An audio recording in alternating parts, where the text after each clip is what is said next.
ada sebuah peluang bisnis untuk millennials gitu ya, yang sangat amat terjangkau gitu ya, yang sangat amat terjangkau. Sangat ini ya, sangat apa namanya, friendly lah gitu ya. Friendly banget tuh. Sangat friendly gitu ya. Betul.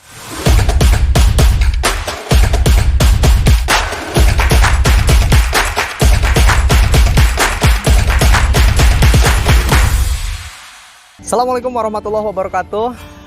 Apa kabarnya kawan-kawan semua? Kembali lagi bertemu dengan saya Sandy Rizaldi. Hari ini saya lagi makan nih ya, makan siang bersama teman-teman fasilitator di saung salah satu rumah makan yang ada di BSD ini ya. Dan hari ini saya kebetulan mau janjian dengan seorang fasilitator millennials. Nah, nanti kita akan ngobrol-ngobrol nih bagaimana tipsnya, bagaimana caranya agar kaum millennials ini bisa financial freedom.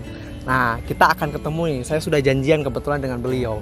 Yuk kita ketemu dengan beliau yuk. Nah, ini di depan sudah ada nih. Kayaknya beliau lagi sibuk nih ya kayaknya ya. Nah, bentar. Oke, Assalamualaikum Mbak Yulisa. Wih, apa kabarnya nih? Masya Allah, lagi apa nih?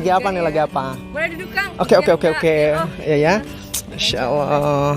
Lagi apa, Mbak? Lagi sibuk nih ngurusin bisnis nih, Kang. Masya Allah, bisnis apa nih sekarang, Mbak Yul? Ya, lagi banyak sih bisnis yang dijalanin gitu. Ya. Nah, tadi itu kita kan sudah janjian ya, Mbak Yul ya. Nah, salah satu Mbak Yul itu sering membahas tentang para millennials ya. Dan ternyata millennials itu seharusnya bisa harus berusaha menjadi mencapai lah gitu ya, financial freedom. Nah, kira-kira gimana nih? Karena kan sekarang itu permasalahan para millennials itu kan dia itu pengen financial freedom ya, tapi dia nggak tahu caranya seperti apa. Gimana tuh, Mbak Yul? Ya, jadi financial freedom itu kan sesuatu yang sering banget ya diobrolin oleh millennials hari ini gitu. Ya. Apalagi kondisi COVID ya, wabah itu kan membuat kita jadi sering searching gitu kan, dan mulai membanding-bandingkan juga tuh. Terus muncul para sultan-sultan ya, karena menginformasikan atau memperlihatkan kehidupan sehari-harinya gitu, yang kemudian membuat millennials itu kayak, wah enak banget ya kalau misalnya kita udah mencapai financial freedom kayak gitu. Ya. Terus kemudian sebenarnya kalau kita ngomongin financial freedom setiap orang tuh emang beda-beda gitu ya. Jadi contoh nih, kebutuhan Kang Sandy dan kebutuhanku kan beda ya. Nah, artinya kita memang nggak ada patokan resmi tuh. Kita bisa menentukan financial freedom itu dengan target omset atau profit kita berapa gitu kan. Nah, intinya adalah financial freedom ini adalah posisi di mana kita itu ketika mencapai usia financial freedom, artinya kita tuh nggak usah lagi, nggak ribet lagi untuk kerja keras gitu kan. Jadi nggak perlu harus kerja keras, tapi harus kerja apa nih biasanya? Nah, itu bisa kita dapatkan dari passive income-nya kita gitu. Jadi kebutuhan-kebutuhan kita itu sudah tercover tanpa kita harus kerja pagi sampai malam gitu kan. Nah, itu jadi sekarang anak-anak millennials lagi menyiapkan gimana kalau misalnya kita kerja itu tuh nggak sampai seumur hidup kerja. Gitu. Jadi kalau misalkan seumur hidup kerja itu ya repot juga ya, kalau misalkan udah usia udah lanjut gitu ya. Betul. Kalau misalkan kita nggak bisa menuju financial freedom itu ya. Ya, betul. Nah, berarti Mbak Yul, seberapa penting berarti ya kalau misalkan anak muda zaman sekarang nih harus benar-benar menuju financial freedom itu? Oke, jadi Kang Sandy, kalau kita lihat ya, kondisi kan semakin tidak jelas nih ya. Apakah ada pandemi-pandemi selanjutnya atau gimana kan nggak tahu. Artinya dari sisi kesehatan kita juga harus lebih menjaga kan. Nah, gimana ternyata financial freedom ini bisa menjaga atau mengikat kita gitu ya, supaya kita bisa lebih, mungkin bisa bahasa mudahnya pensiun dini ya. Pensiun dini ya. Pensiun dini dan akhirnya tercapai financial freedomnya dengan adanya passive income-nya kita gitu. Jadi nanti kita udah berleha-leha lah ya ketika di usia 30 tahun dan lain sebagainya gitu. Berarti ini tadi menarik nih, di usia 30 tahun. Berarti kan targetnya itu maksimal 30 tahun atau gimana nih maksudnya gitu? Nah, setiap orang juga punya targetnya masing-masing. Semakin cepat, semakin bagus dong. Wih, saya nggak ngebayangin nih kalau misalkan saya ya udah financial freedom itu di usia 20 tahun kayaknya keren ya, Bang. Bener banget. Nah, itu mungkin udah harus disetting ya dari orang tuanya, udah diajarin investasi, diajarin menuju passive income itu udah dari TK kali ya. Ya udah dari TK ya. Betul. Tapi Mbak Yu, apa sih maksudnya bagaimana sih kita cara kiat-kiat menuju financial freedom itu? Ya minimal lah kita nggak usah sampai usia 30 atau minimal ya agak muda-muda sedikit lagi gitu ya. Oke, baik. Kira-kira ada nggak sih tips dari Mbak Yul gitu? Oke. Nah, Kang Sandy, ini hal yang saya alami ya. Jadi usia saya kan sekarang 23 tahun. Oh, saya 20 tahun saya kayaknya. Saudara lah ya, beda-beda dikit. Iya. Nah, usia saya kan sekarang 23 tahun.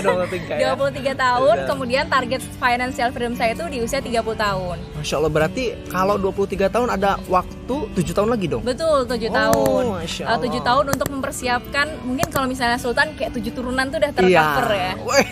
Sultan 7 turunan ya. Gitu kan. Nah, jadi gimana caranya kita bisa mandiri finansial, bebas finansial kan? Atau tadi ya financial freedom itu dengan caranya kita bangun dulu nih, kita build sebuah sistem bisnis kita gitu kan.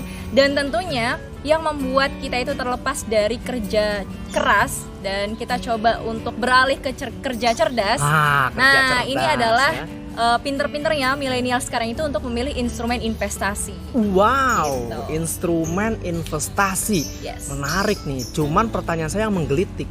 Instrumen investasi apa yang cocok? Ya. Kan apalagi milenial sekarang itu biasanya kurang knowledge-nya gitu ya. Betul. Nah, berarti kan kalau Mbak Yuli ini sudah ada pengalaman tuh dari sana, berarti investasi apa yang cocok? Betul. Jadi memang setiap investasi itu punya besaran return dan risknya ya, Kang Sandy. Jadi kayak tentunya butuh ilmu semuanya gitu kan. Ilmu, ya. Nah, kalau saya memilih untuk investasi yang dia itu low risk gitu. Jadi resikonya sangat kecil banget. Gitu. Apa tuh ya? Nah, jadi salah satu hal yang mungkin sudah sangat familiar ya. Bahkan ini udah dari zaman kerajaan-kerajaan gitu ya. Kerajaan apa? Iya, jadi kalau misalnya kita lihat dulu zaman kerajaan-kerajaan, entah mungkin Majapahit, Sriwijaya kita belajar di sekolah. Nah, sejarah berarti ya. Sejarah itu kan semua pada meninggalkan anak cucunya itu sebuah aset atau instrumen investasi berupa emas. Oh, emas ya. Yes. Oke. Dan sampai sekarang pun masih dong, emas itu sebagai suatu hal yang sangat high class banget kan. Iya ya. Nah, karena orang kalau misalnya punya emas pasti akan meningkatkan status sosialnya dia gitu. Gitu ternyata nggak hanya meningkatkan status sosial aja gitu, tapi ternyata dari instrumen investasi yang aku pilih ini, emas ini juga ternyata nggak hanya sebagai sebuah aset simpanan aja tuh. Nah, aku mencoba untuk memutar otak ya. Wah, ini ntar memutar otak gini ya. Ini putar otaknya supaya ini tuh bisa mendapatkan income juga. Gitu. Jadi kalau misalnya emas kan memang kita udah familiar kalau misalnya harga emas itu memang sudah pasti naik tiap tahunnya gitu kan. Oke. Nah, itu kan karena capital gain, karena setiap tahunnya memang naik gitu kan. Tapi ada nih cara cepet tuh menuju financial freedom itu. Aduh, ini saya jadi deg-degan ya. Nah, jadi ya betul ya. Pengen nanya lagi. Karena nggak semua orang tahu ya kan Sandy. Oke, nggak semua orang tahu ya. Tapi sekarang mau dibongkar nggak ya, Mbak Yu? Ya boleh lah ya, tips-tips ya supaya teman-teman bisa bareng-bareng nih kita menuju financial freedom. Nah, jadi untuk aset instrumen investasi emas ini gitu ya, tidak hanya sebagai aset simpanan, tapi aku juga putarkan dia menjadi sebuah bisnis. Yes. Tapi ini sepertinya yang menarik juga ya, karena memang banyak orang di luaran sana itu menyimpan emas atau membeli emas itu hanya disimpan saja, Mbak Yu. Betul. Jadi dia itu nggak mengerti bagaimana cara bisnisnya ya gitu berarti ya. Banget. Berarti ini cocok dong ya untuk para millennials untuk mempersiapkan financial freedom itu. Betul. Jadi tepat banget ini Kang Sandy ya. Kalau misalnya kita lihat selama ini kayaknya tuh emas tuh cuman di kalangan bapak-bapak doang gitu ya. Bapak-bapak, ibu-ibu gitu ya, orang-orang tua gitu kan. yang punya emas, atau hanya sultan-sultan aja nih yang punya emas gitu. Orang kaya aja Orang gitu kaya ya. aja Oke. gitu. Terus kita yang millennials baru mau start, baru mau mulai ini gimana gitu kan. Cukup mampu nggak sih kira-kira ya untuk mulai bisnis emas gitu. Nah, aku juga alhamdulillah ya baru tahu Kang setahun yang lalu kurang lebih ya. Ternyata ada sebuah peluang bisnis untuk millennials gitu ya. Yang sangat amat terjangkau gitu ya, yang sangat amat terjangkau. Sangat ini ya, sangat apa namanya?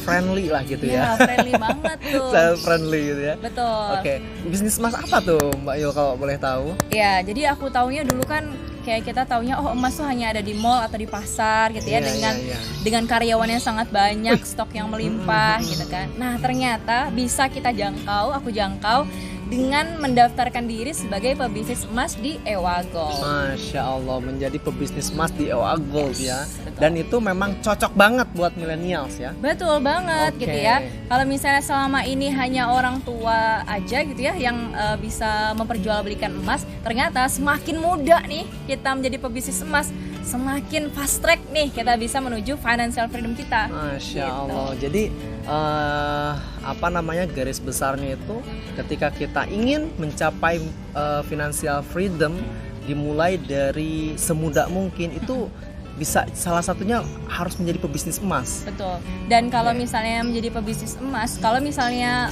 kita lihat dari instrumen investasi lain itu kan ada berbagai macam ilmunya ya. Maka emas ini juga punya ilmunya gitu. Oh, ada ilmunya ya. Betul.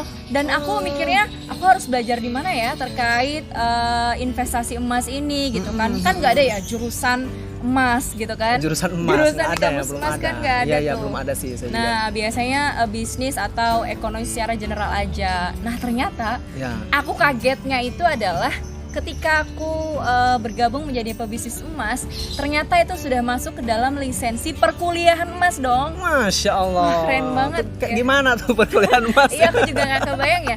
Ada kuliah, ada dosennya, Ada gitu dosennya kan. ya? Dosennya dong, gitu kan. Ternyata di perkuliahan emas di Ewa Gold itu membahas banyak sekali rahasia-rahasia emas yang tidak ditemukan ya, atau tidak diflorkan, tidak diungkapkan di kelas-kelas manapun. Masya Allah, menarik nih. Ada rahasia emas, ilmu emas yang apa tadi tidak diungkapkan di manapun, di kelas manapun. Wah, gitu. Berarti ketika kita gabung jadi pebisnis emas di Ewa Gold itu bakal dikasih ilmu-ilmunya ya dari A sampai Z atau gimana nih? Betul. Jadi kalau misalnya kita lihat, kalau misalnya orang punya toko emas itu akan menurunkan ilmunya ke anaknya gitu ya.